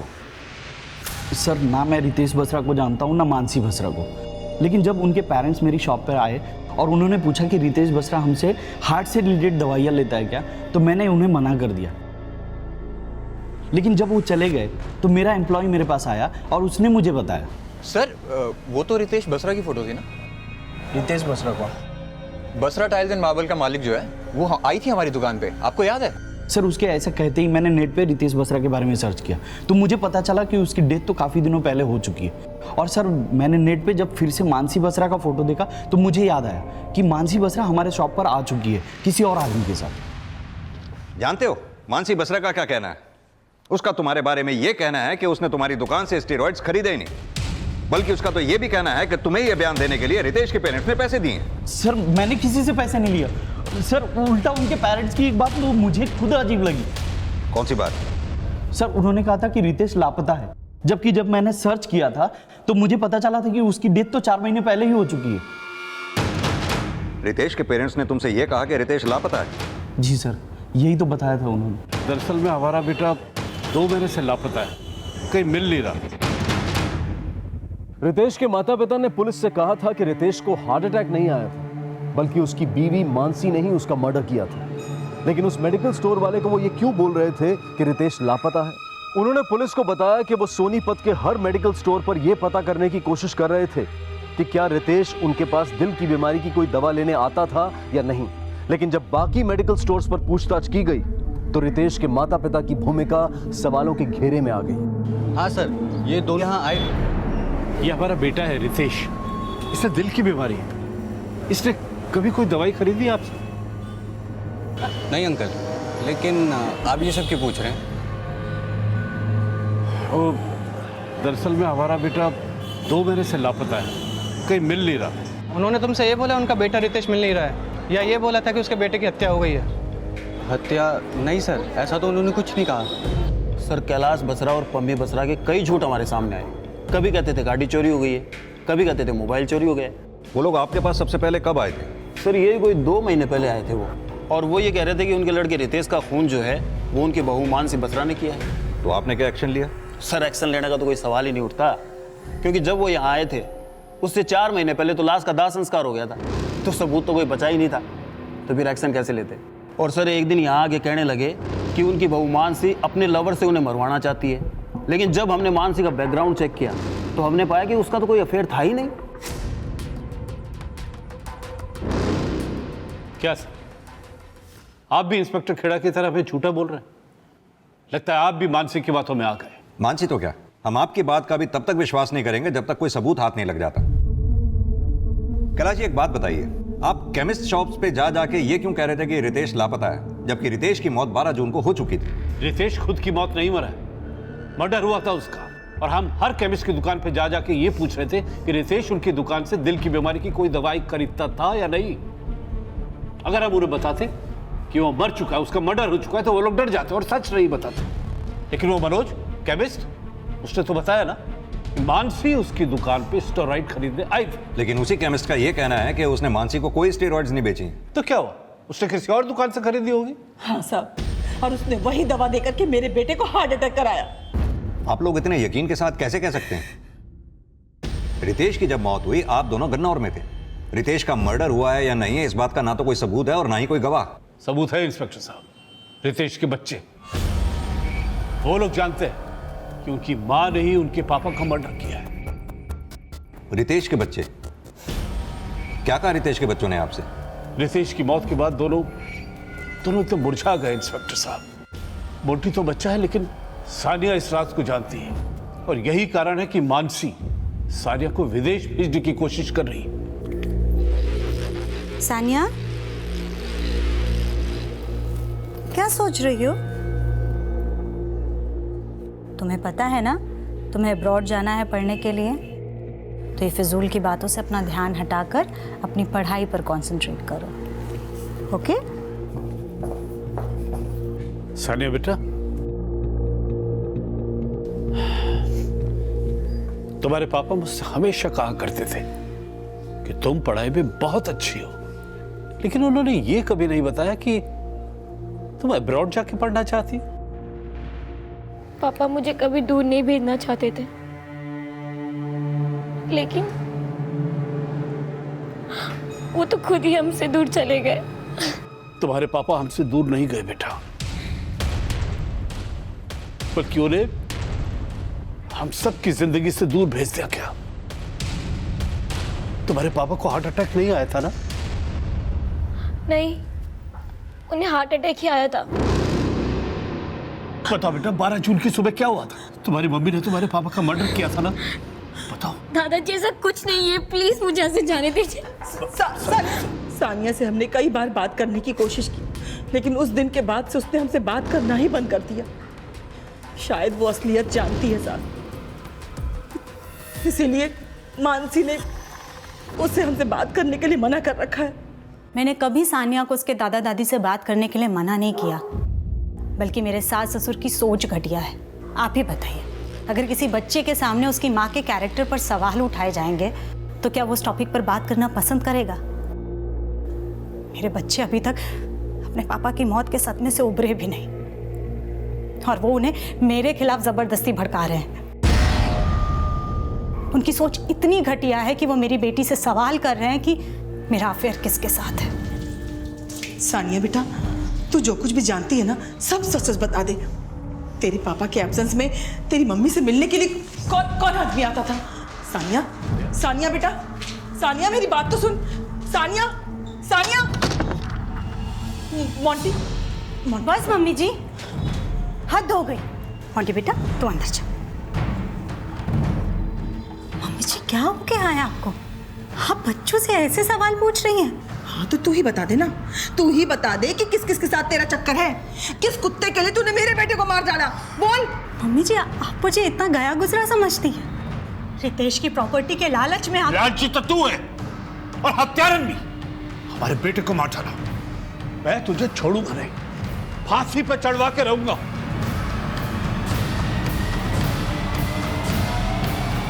उसके बाद वो हमारे नेबर्स और कंपनी एम्प्लॉय से अजीब अजीब तरह के उल्टे उल्टे सवाल कर रहे थे कि मेरा अफेयर किसके साथ है, लेकिन उन्हें कुछ हासिल नहीं हुआ क्योंकि वो झूठ को सच साबित करने की कोशिश कर रहे थे। लेकिन वो केमिस्ट तो अभी भी अपने बयान पे कायम है। उसका कहना है कि आपने उसकी दुकान से स्टेरॉइड्स खरीदने की कोशिश की थी। उसका तो यह भी कहना है कि उस वक्त आपके साथ एक आदमी भी था। वहीं रितेश के पेरेंट्स को शक है कि आपका किसी के साथ अफेयर था। उनको कोई आदमी फॉलो कर रहा है जिसने उन्हें थ्रेट कॉल दी। उनका यह भी मानना है कि आपके लवर ने उनको जान से मारने की कोशिश की, क्योंकि वो आपके खिलाफ सबूत इकट्ठा कर रहे थे। ये सब झूठ है, बल्कि सच तो ये है कि कोई मेरा पीछा कर रहा है।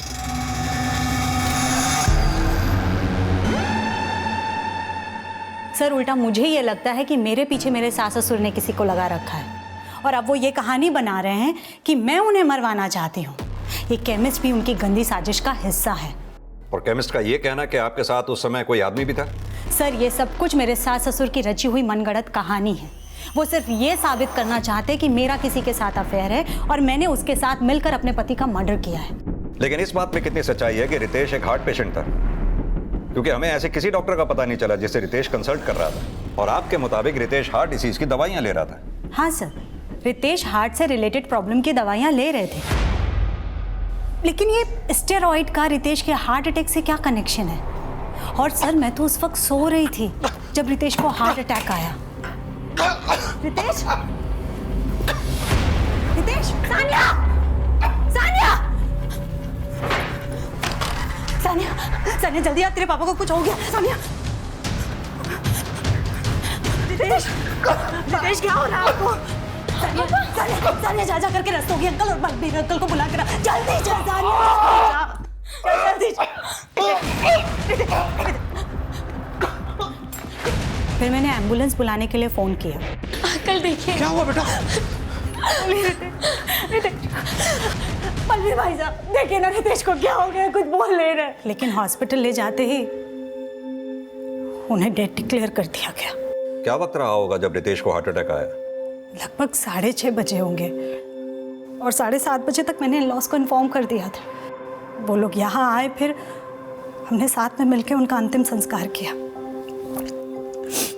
सर, अगर उन्हें शक था तो उन्होंने तब क्यों कुछ नहीं कहा?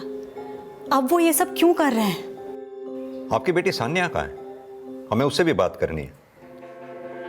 सान्या बेटा, 12 जून की सुबह आपके पापा की डेथ हुई थी और आपकी मम्मी के मुताबिक आपके पापा को हार्ट अटैक आया था। बेटा, हम ये जानना चाहते हैं कि डेथ होने से एक रात पहले आपके पापा की सेहत कैसी थी? वो ठीक थे। इनफैक्ट वो मेरे रूम में भी आए थे। क्या बेटा, तुम अभी तक पढ़ रही हो? मैंने तुमसे कहा है ना, देर रात को नहीं बल्कि सुबह जल्दी उठ के पढ़ना चाहिए, माइंड फास्ट चलता है। लेकिन मुझे पता नहीं था, जैसे अगले दिन मेरी आंखें खुलेगी तो। सानिया, सानिया जल्दी आ, तेरे पापा को कुछ हो गया। सानिया जल्दी आ। रितेश, रितेश क्या हो रहा है आपको? रितेश क्या हो रहा है? रितेश, सानिया, सानिया जा करके रस्तोगी अंकल और बलबीर अंकल को बुला कर जल्दी चल। सानिया, जल्दी चल। मैं बलबीर अंकल और रस्तोगी अंकल को लेकर आई। बेटा, जब आप बलबीर अंकल और रस्तोगी अंकल को घर लेकर आए तब आपने क्या देखा? मुझे कुछ याद नहीं है, मुझे कुछ याद नहीं है सर। सानिया ने जैसे ही बोला कि रितेश को हार्ट अटैक आया, और सर जब हम वहाँ गए, मानसी तब तक एम्बुलेंस बुला चुकी थी। अच्छा, जब आप दोनों घर में गए तो रितेश की हालत कैसी थी? मतलब ऐसा कुछ देखा कि रितेश दर्द से तड़प रहा हो? अंकल देखिए। क्या हुआ बेटा? बलबीर भाई साहब, देखिए ना रितेश को क्या हो गया, कुछ बोल नहीं रहे। शायद हार्ट अटैक आया इन्हें। सर, शायद एम्बुलेंस आने से पहले ही रितेश मर चुका था। उसकी बॉडी में सर कोई मूवमेंट नहीं था।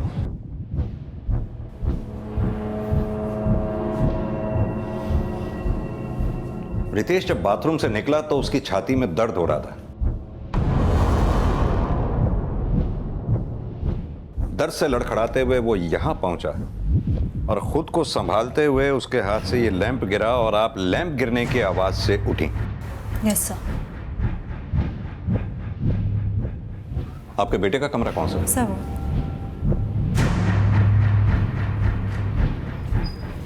आप प्लीज यहीं रुकिए।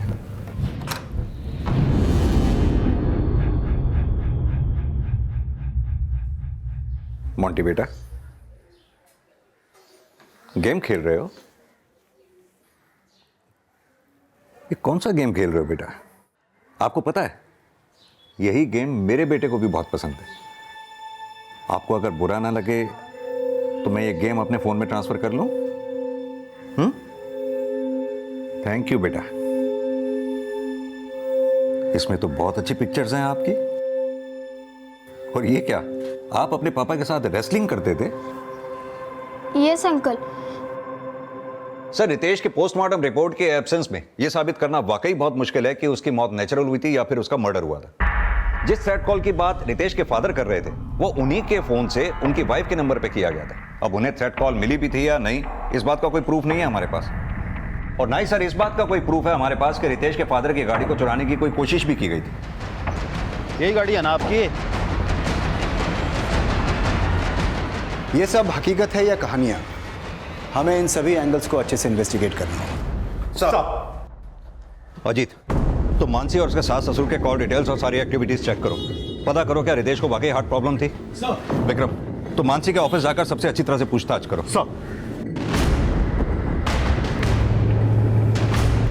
संजीव जी, आप बसरा टाइल्स के सीईओ हैं। कितना टाइम हो गया आपको बसरा टाइल्स के साथ काम करते हुए? करीबन 7 साल सर। इतने टाइम से आप बसरा के साथ काम कर रहे हैं, क्या आप बता सकते हैं कि रितेश बसरा की किसी से कोई दुश्मनी, बिजनेस राइवलरी या फिर किसी के साथ कोई पर्सनल इश्यू? नहीं सर, जहाँ तक मेरा नॉलेज है ऐसा तो कुछ भी नहीं था। अच्छा, ये बताइए कि रितेश बसरा के अपनी वाइफ मानसी के साथ किस तरीके के डिफरेंसेस थे? बिजनेस को लेकर उनका विजन एक जैसा ही था। In fact company was doing very well under their guidance. उनको देखकर ऐसा लगता ही नहीं था कि उनका कोई पर्सनल इश्यू हो। और ये रितेश के पेरेंट्स, उनके बारे में क्या जानते हैं आप? ज़्यादा तो कुछ नहीं, लेकिन हाँ, कुछ टाइम पहले रितेश जी के फादर यहाँ आके हमारे स्टाफ और मुझसे कुछ अजीब से सवाल पूछ रहे थे। सबको पूछ रहे थे कि मानसी बसरा का किससे अफेयर है। सर, वो काफ़ी अनाप शनाप बोल रहे थे। मुझे लगा था कि शायद उन्हें कोई मेंटल प्रॉब्लम है। लेकिन हमने सुना कि रितेश को हार्ट प्रॉब्लम था, क्या ये सच है? नहीं सर, रितेश जी को कोई हार्ट प्रॉब्लम नहीं थी। अगर ऐसा कुछ होता तो वो मुझे ज़रूर बताते। अगर उसे कोई हार्ट प्रॉब्लम नहीं थी तो फिर उसे हार्ट अटैक आया क्यों? सर, ये बताना तो थोड़ा मुश्किल है सर। आज के दौर में किसी को भी अचानक से कोई भी प्रॉब्लम हो जाती है। और वैसे भी रितेश जी को काफ़ी काम का लोड था, काफ़ी स्ट्रेस लेते थे वो। तो आपको क्या लगता है इसी प्रेशर की वजह से रितेश को हार्ट अटैक आया था? हार्ट अटैक तो अब तुझे आएगा जब जेल में पुलिस वाले तेरे गाल लाल करेंगे। पापा जी, आप ये सब जो कुछ कर रहे हैं इससे आपको कुछ हासिल नहीं होने वाला। क्यों आप अपने मरे हुए बेटे की मौत का तमाशा बना रहे हैं? यार घुमाए तू और तमाशा हम बना रहे हैं। हाँ, इनफ मम्मी जी, ज्यादा इनफ उनफ ना कर। अरे बड़ी आई मिस दिल्ली, मैं तुझे मिस जहन्नम बना दूंगी। मेरे बेटे को खा गई कुल्टा कहीं की। हद।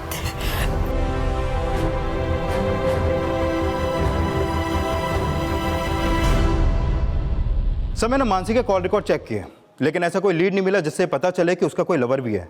मैंने उसकी एक्टिविटीज भी चेक की। वो रोज सुबह 8 बजे अपने घर से जिम जाने के लिए निकलती है।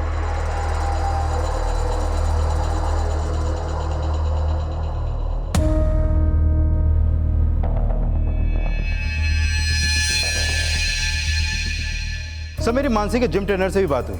सर, वो सुबह 8 बजे के करीब आती थी और 1-1.5 घंटे में वर्कआउट करके निकल जाती थी। वो जिम करने के बाद करीब 10 बजे अपने घर पहुंचती है और करीब 11 बजे वो अपने घर से ऑफिस के लिए निकलती है। और रात 10 से 11 बजे तक वो ऑफिस से अपने घर पहुंचती है। मैंने उन सभी के कॉल रिकॉर्ड चेक किए जिनसे वो मिलती थी, लेकिन सर ऐसी कुछ भी बात नहीं निकली जिससे पता चले कि उसका कहीं पर कोई अफेयर चल रहा है। कहते हैं कि किसी किताब के सिर्फ कवर को देखकर पूरी किताब को जज करना सही नहीं होता है, लेकिन पुलिस लगातार मानसी बसरा की जिंदगी से जुड़े कई पन्ने पलट पलट कर देख रही थी, लेकिन अभी तक उन्हें वो पन्ना नहीं मिला था जिसके आधार पर रितेश के माता पिता ने मानसी के चरित्रहीन होने की कहानी पुलिस को सुनाई थी। सर, मैंने रितेश के फादर कैलाश के कॉल रिकॉर्ड चेक किए। सर, इस रिकॉर्ड में एक नंबर ऐसा मिला है जिससे उनकी लगातार बातें होती रहती हैं। किसका नंबर है वो? सर, ये नंबर प्राइवेट डिटेक्टिव कौशल सांगवान का है। Private detective? हाँ सर।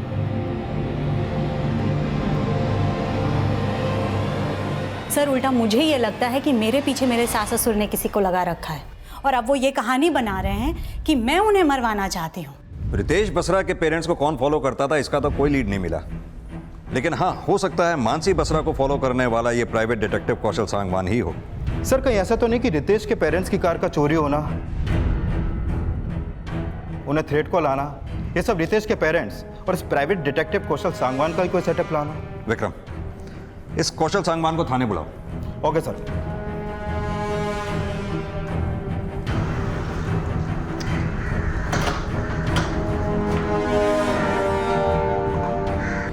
सर कैलाश बसरा जी ने मुझे हायर किया था ताकि मैं उनके बेटे रितेश बसरा के मर्डर के एविडेंस कलेक्ट कर सकूं, क्योंकि सर बिना एविडेंस के तो आप लोग भी कोई एक्शन नहीं ले रहे थे। तो फिर आपने क्या एक्शन लिया मिस्टर कौशल सांगवान? सर मैं ये पता लगाने की कोशिश कर रहा था कि मानसी बसरा का किसी से अफेयर। तो तुम मानसी बसरा को लगातार फॉलो कर रहे थे? जी सर।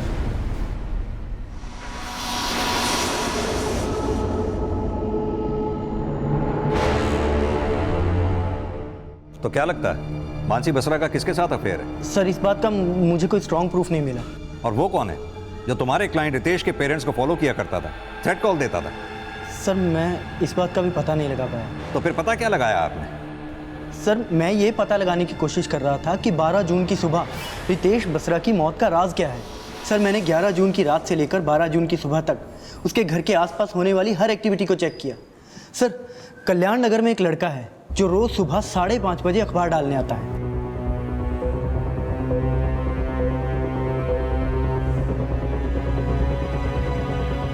सर अगली सुबह जब मैंने उस लड़के को रोककर उससे पूछताछ की तो उसने मुझे यह बताया कि उसने 12 जून की सुबह वहां एक छोटी सफ़ेद गाड़ी को खड़े देखा था।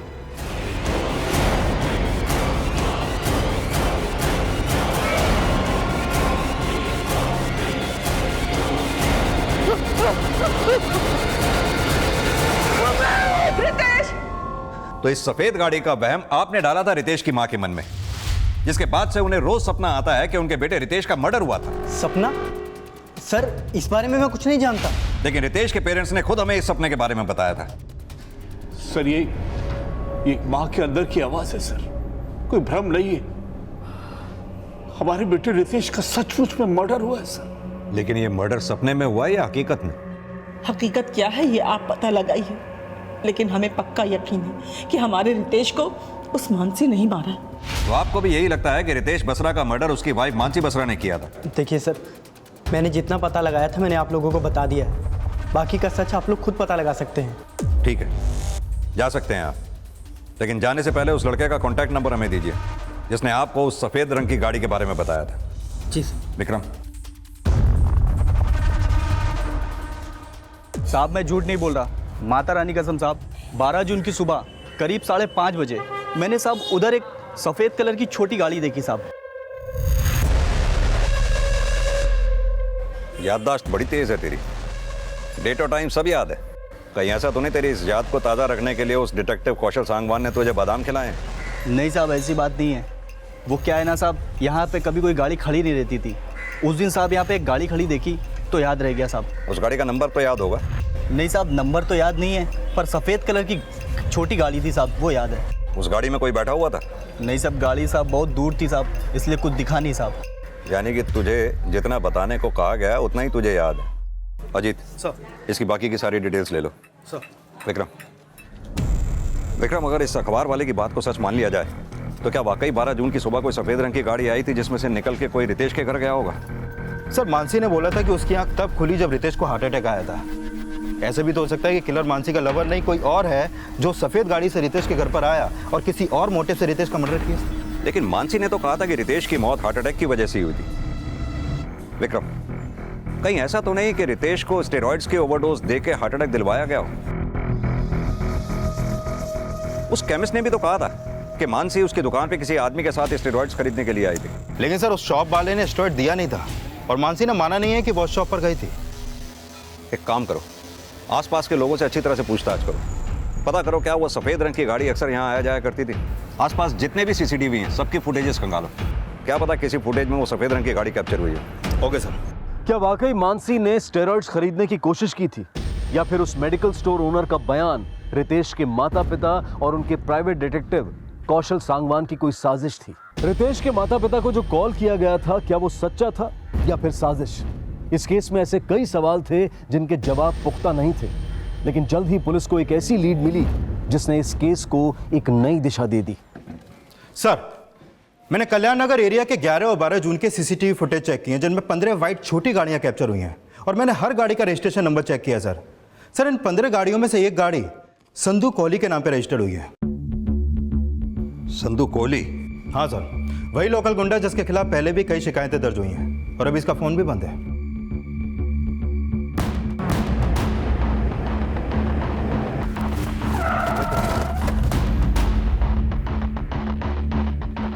सर, यही घर है। अजीत सर, ताला तोड़ो। पूरे घर की अच्छी तरह से तलाशी लो।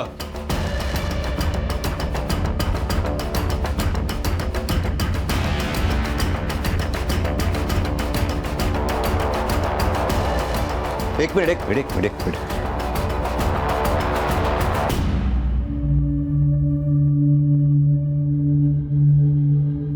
विक्रम, ये तो वही कड़ा है जो रितेश की कलाई में था। और देखो,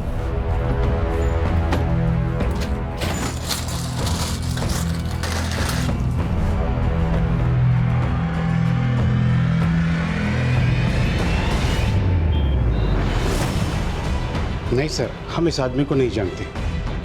लेकिन इसके घर से ये स्टेरॉइड्स मिला है जिस पर आपके हॉस्पिटल का लेबल है। यस सर, ये हमारे हॉस्पिटल का है। मैं चेक करता हूँ। सर, ये है विक्रम सौड़ी, जो सोनीपत मेडिकल हॉस्पिटल में एज ए कंपाउंडर काम करता है। सर, मैंने इसके और संधू दोनों के कॉल रिकॉर्ड चेक किए। दोनों में अक्सर काफ़ी बातें होती थी और 12 जून की सुबह इन दोनों के फ़ोन की लोकेशन रितेश के घर के पास की ही थी। यानी कि इस विक्रम सोडी का कनेक्शन रितेश की मौत से हो सकता है। और सर, इन दोनों का फ़ोन कल पानीपत में बंद हुआ था और पता चला है कि पानीपत में बसरा टाइल्स एंड मार्बल्स का गोदाम भी है। ये विक्की क्यों नहीं आया अभी तक? समझ में नहीं आ रहा है। और ये विक्की ने हमें यहाँ छुपने के लिए क्यों कहा है?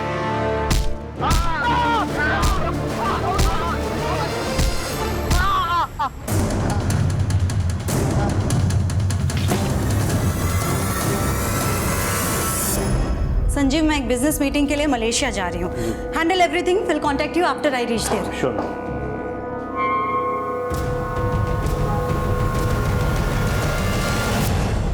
हाँ तो मानसी जी, तुम्हारे जिम ट्रेनर से ही मिलके आ रहा हूं मैं। मानसी जी, अब सारी कहानी मैं ही सुनाऊंगा या तुम भी कुछ बोलोगी?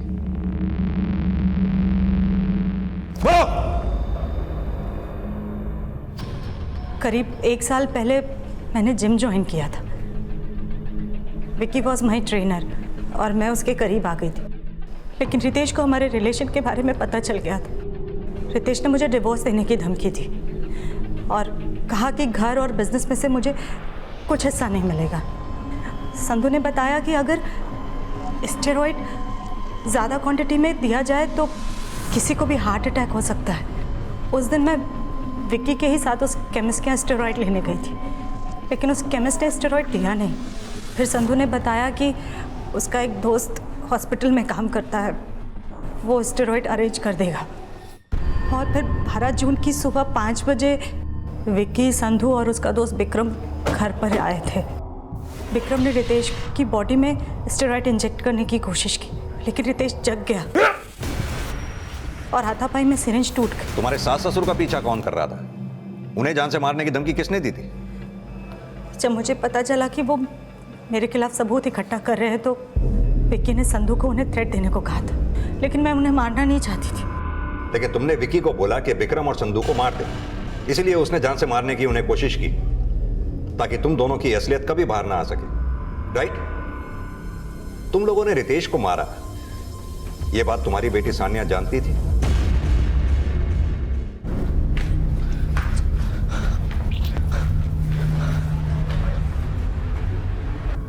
पापा,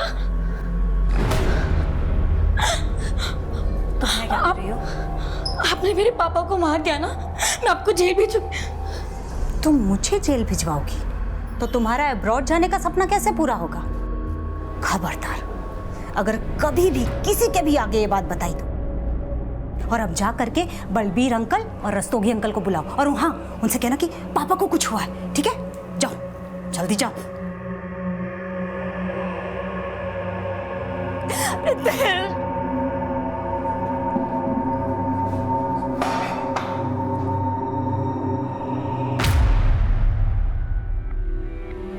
मानसी और विक्की ने सोचा था कि उनका अपराध कभी सामने नहीं आ पाएगा, लेकिन कहते हैं ना, आप सच को जितना मर्जी दबाने की कोशिश कीजिए, वो एक ना एक दिन सामने आ ही जाता है। इसी विचार के साथ अब मैं अनूप सोनी आपसे विदा लेता हूं। फिर मुलाकात होगी अगले एपिसोड में एक और चौंका देने वाले केस के साथ। तब तक अपना और अपने परिवार का ख्याल रखें और देखते रहें क्राइम पेट्रोल सिटी क्राइम्स। सबक एक को सीख हम सबको। जय हिंद। क्राइम पेट्रोल्स के और भी दिलचस्प कहानी देखने के लिए हमारे चैनल को सब्सक्राइब करें और बेल आइकॉन दबाना न भूलें।